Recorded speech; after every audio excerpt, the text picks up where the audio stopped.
Hey guys, I will show you how to fix this problem on Windows 16.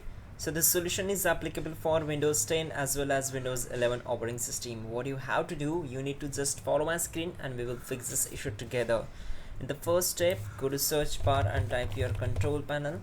Then click here to open it. Then we need to set view by as category. If you selected large icons, then change it to simply category.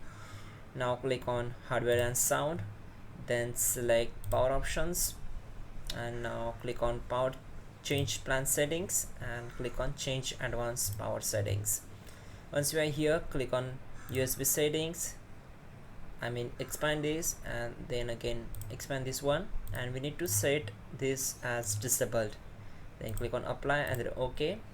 Now close Windows and simply go to search bar, type your disk management, create and format disk partition. So once we are here, we need to simply listen just carefully. If you see the unlocated, so you can see this is blue one, so it's primary partition. If you see the black one, that's unlocated.